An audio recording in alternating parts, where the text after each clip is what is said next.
I bought a framework laptop. Now, if you don't know what a framework laptop is, it's pretty sweet.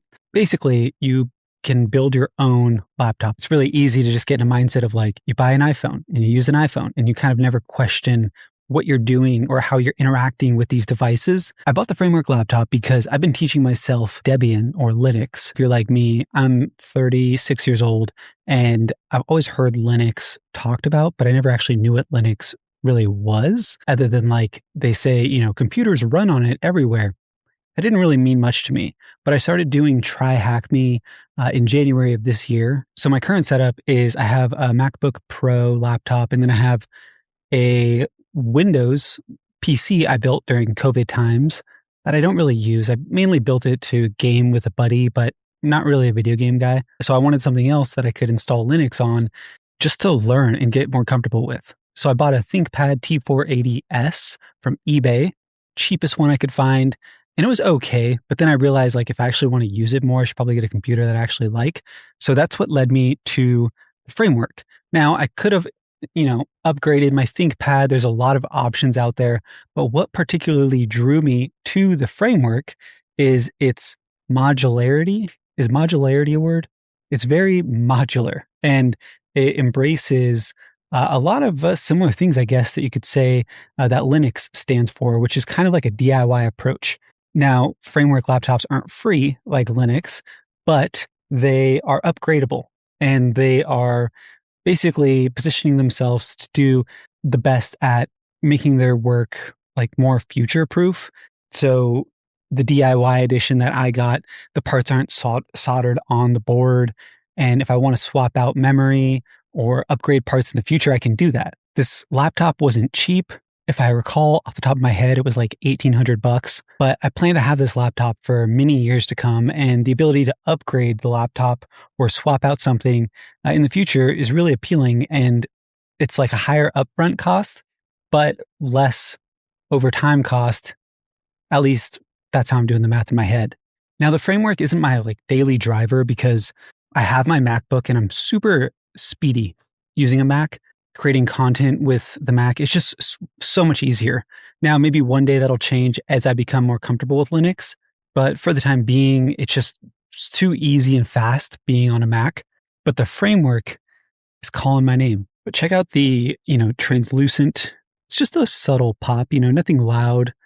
I kind of thought about going with orange on the bezel, but then I thought like that might be kind of annoying to look at. And I'm just such a huge fan of like translucent tech still. It's got that like 90s nostalgia I just love.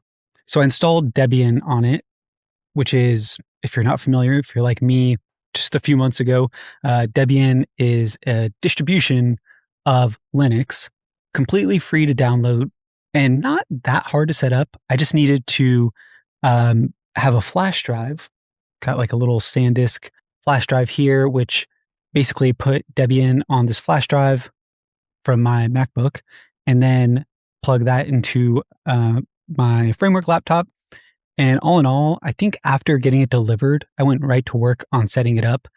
Within like 30 minutes, maybe 45 minutes tops, I was up and running. And that's from installing all of the parts to the board and everything. Basically, it came just in a box and everything was separated. Although I think the CPU was in like the main board was kind of put together. You're basically just installing the RAM, which is, it's so easy. I don't want to like build it up, make it sound like it was difficult at all. And then you're attaching the keyboard. I forget the parts of the names of all the things. But it was literally just so easy. And you just scan a QR code, it takes you to their website. They walk you through. It's like each one has like maybe 5 to 7 steps. Couldn't be easier. It booted up. There was no problem whatsoever. And honestly, it's like super nice to type on. I just love the feeling of the computer. Looks wise, I gotta say, it kind of looks like my Mac. I don't know. Like I kind of wish it was like black or translucent or just like a little bit cooler looking or different. Not cooler looking. I think it looks cool, but like different looking than my Mac, which it just looks like, I don't know, a regular laptop other than it has this gear on there, which I was looking at the MNT or NMT. I'm going to probably butcher that name, Reform Next, but it just came down to availability and like what I actually want and need. This just made a lot more sense. And there's something like cool, philosophically just cool about using something free, open source, and you have to work for it a little bit. I know there's other distributions out there other than Debian that are like a little bit more user friendly. And I am probably choosing hard mode a little bit. If you're super familiar with Linux, I'm sure probably rolling my eyes at that. But I'm brand new to all of this. Like, again, it is April and I just started this in January. So I feel like I'm learning so much every single day. And I'm not trying to sound more competent. If anything, I'd want to sound less competent to not come off like I know a lot of what I'm talking about. I'm still figuring it out.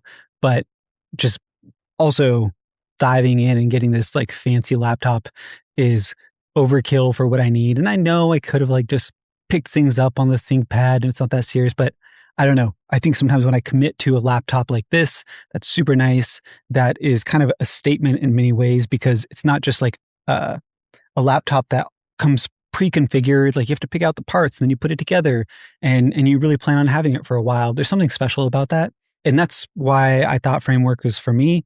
Again, I wish they had like cooler designs, kind of like colors and stuff like that, but it's, they got the bezel, but it's pretty subtle. And then you have the expansion ports that you can customize and, they have a lot of options on there, but I don't know. I think I'm super happy with it if I didn't make that clear. And I wish I could kind of fully get off the Mac Apple ecosystem. I made another video about Graphene OS. I've been using that with my Google Pixel 10.